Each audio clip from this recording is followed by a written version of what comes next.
Bismillahirrahmanirrahim. Assalamualaikum warahmatullahi wabarakatuh. Baiklah, saya akan menjelaskan tafsir tahlili dari Al-Quran Surat Al-Imran ayat 64 sampai dengan 67. A'udzubillahi minasyaitonirrajim. Bismillahirrahmanirrahim. Qul ya ahlal kitabi ta'alau ila kalimatin sawa'in bainana wa bainakum alla na'budu illallah wa la nusyrika bihi syai'an wa la yattakhid ba'duna ba'd arbaban min dunillah. Fa'in tawallau faqul asyhadu bi anna muslimun.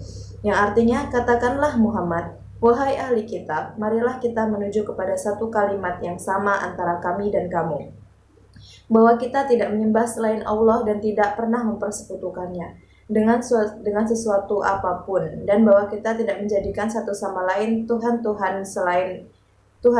satu Tuhan yang sama selain Allah. Jika mereka berpaling, maka katakanlah kepada mereka, saksikanlah bahwa kami adalah orang muslim. Penjelasan ayat 64, yaitu berupa perintah ini bersifat umum, mencakup semua ahli kitab dari kalangan Yahudi dan Nasrani, serta orang-orang yang sealiran dengan mereka. Qul ya ahlal kitab ta'alau ila kalimat. Hai ahli kitab, marilah kepada suatu kalimat. Definisi kalimat ialah sebuah jumlah yang memberikan suatu faedah.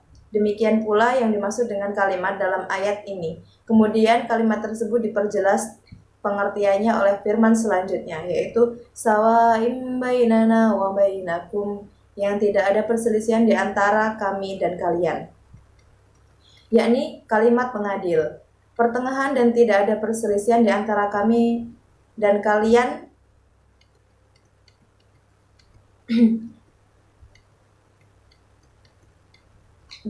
mengenainya. Kemudian diperjelas oleh firman selanjutnya, alla na'budu illallah wa la nusyrik bihi syai'a, bahwa tidak kita sembah kecuali Allah dan tidak kita persekutukan dia dengan sesuatu pun, yaitu baik dengan berhala, salib, wasan, tagut, api, atau sesuatu selainnya, melainkan kita esakan Allah dengan menyembahnya semata, tanpa sekutu baginya. Hal ini merupakan seruan yang dilakukan oleh seluruh semua rasul, seperti yang disebutkan dalam firman-Nya. Dan kami tidak mengutus seorang rasul pun sebelum kamu, melainkan kami diwahyukan kepadanya, bahwasanya tidak ada Tuhan melainkan aku, maka sembahlah oleh kalian akan aku. Al-Anbiya ayat 25. Adapun firman Allah, wala yattakhid ba'duna ba'dun arbabam min dunillah, dan tidak pula sebagian kita menjadikan sebagian yang lain sebagian Tuhan selain Allah. Ibnu Juraj mengatakan bahwa yang dimaksud ialah sebagian kita menanti sebagai yang lain dalam bermaksiat kepada Allah Subhanahu wa taala. Sedangkan menurut Ikrimah, makna yang dimaksud ialah sebagian kita bersujud pada sebagian yang lain. Fa'in tawallau faqulu asyhadu bi anna muslimun. Jika mereka berpaling dari keadilan ini dan seruan ini, hendaklah mereka mempersaksikan kalian bahwa kalian tetap berada dalam agama Islam yang telah disyariatkan oleh Allah untuk kalian. Yakni jika mereka berpaling dari keadilan ini dan semua ini, hendaklah mereka mempersaksikan kalian tetap berada dalam agama Islam yang telah disyariatkan untuk kalian. Ya ahlal kitab lima tuhajjawna fi Ibrahim wa ma anzilatit Taurata wal Injila illa min ba'di afala ta'qilun. Wahai ahli kitab, mengapa kamu berbantah-bantahan tentang Ibrahim, padahal Taurat dan Injil diturunkan setelah dia? Apakah kamu tidak mengerti? Penjelasan ayat 65. Seperti yang diriwayatkan, Allah mengingkari perbuatan orang-orang Yahudi dan orang-orang Nasrani yang berbantah-bantahan tentang hal Ibrahim, kekasih Allah. Masing-masing pihak mengakui bahwa Ibrahim adalah salah seorang dari mereka. Seperti apa yang diriwayatkan oleh Ahmad ibnu Ishaq ibnu Yasar, ia mengatakan telah menceritakan kepadaku Muhammad ibnu Abu Muhammad Maula Zaid ibnu Sabit, telah menceritakan kepadaku Sa'id dan Jubair berimah dari Ibnu Abbas yang menceritakan bahwa orang-orang Nasrani Najran dan pendeta Yahudi berkumpul di hadapan Rasulullah. Lalu mereka saling berbantahan di antara mereka di hadapan Rasulullah.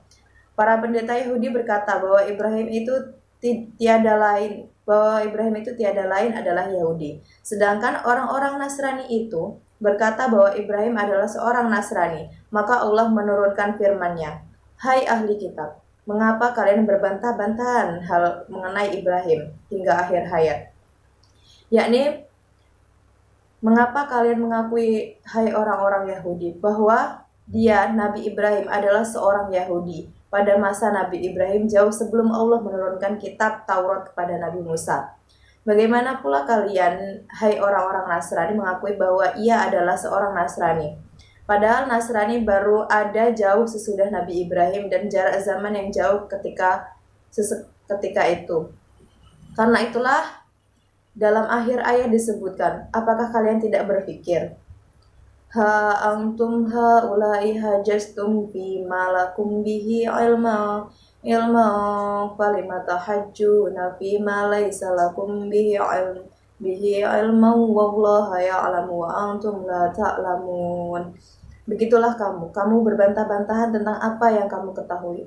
Tetapi mengapa kamu berbantah-bantahan juga tentang apa yang tidak kamu ketahui? Allah mengetahui sedang kamu tidak mengetahui. Penjelasan ayat 66. Firman Allah, ha antum haula'i hajastum fi ma lakum bihi ilma falimata hajjauna fi ma laysa lakum bihi ilma. Yang artinya, beginilah kalian ini sewajarnya membantah tentang hal ini yang kalian ketahui. Maka mengapa kalian berbantah-bantahan tentang hal yang tidak kalian ketahui hingga akhir hayat? Hal ini merupakan sikap ingkar terhadap orang-orang yang melakukan berbantah-bantahan tentang hal-hal yang tidak mereka ketahui. Karena sesungguhnya orang-orang Yahudi dan orang-orang Nasrani berbantah-bantahan tentang Nabi Ibrahim tanpa ilmu. Seandainya mereka berbantah-bantahan tentang kitab yang ada di tangan mereka, yang sebagainya terdapat hal-hal yang berkaitan dengan agama mereka yang disyariatkan buat mereka hingga masa Nabi Muhammad SAW diangkat menjadi seorang utusan, maka hal tersebut lebih utama bagi mereka. Sesungguhnya mereka hanyalah membicarakan hal yang tidak mereka ketahui. Maka Allah mengingkari perbuatan mereka agar mengembalikan hal-hal yang tidak mereka ketahui kepada Tuhan yang mengetahui, yang gaib dan yang nyata. Karena Allah berfirman dalam ayat ini, wallahu ya'lamu wa antum la ta'lamun. Allah mengetahui sedangkan kalian tidak mengetahui. Maka na Ibrahim Yahudiya wala nasraniya walakin kana hanifan musliman wa ma kana minal musyrikin. Ibrahim bukanlah seorang Yahudi dan bukan pula seorang Nasrani, tetapi dia adalah seorang yang lurus, Muslim, dan dia tidak pernah termasuk orang-orang yang musyrik. Penjelasan ayat 67, firman Allah, maka na Ibrahim Yahudiyya wala Nasraniyya walakin kana hanifan muslima, yakni menyimpang dari kemusyrikan dan cenderung kepada iman, dan sekali-kali bukanlah dia dari golongan orang-orang yang musyrik. Maka ayat ini sama dengan ayat yang terdahulu dalam surat Al-Baqarah yang mengatakan, dan mereka berkata, hendaklah kalian menjadi penganut agama Yahudi dan Nasrani, niscaya kalian mendapat petunjuk. Al-Baqarah ayat 135. Asbabun Nuzul. Surah Al-Imran termasuk ke dalam surat Madaniyah, terdiri dari 200 ayat. Ibnu Abi Hatim meriwayatkan dari Ar-Rabi bahwa pada suatu hari orang Nasrani mendatangi Rasulullah. Lalu mereka mendebat beliau dan masalah Nabi Isa. Hanifah adalah seorang yang lurus, berarti jauh dari kata syirik dan persekutukan. Fa'il tawallau maka jika mereka berpaling, artinya tidak mau menerima ajakan kembali kepada pokok kata itu. Alkitab yaitu perintah, kitab perintah, bersifat umum mencakup semua ahli kitab dari kalangan Yahudi dan Nasrani serta orang-orang yang sealiran dengan mereka. Baiklah, sekian penjelasan dari saya. Apabila ada salah kata, saya mohon maaf. Saya akhiri. Wallahu muwaffiq ila aqwamit thoriq. Wassalamualaikum warahmatullahi wabarakatuh.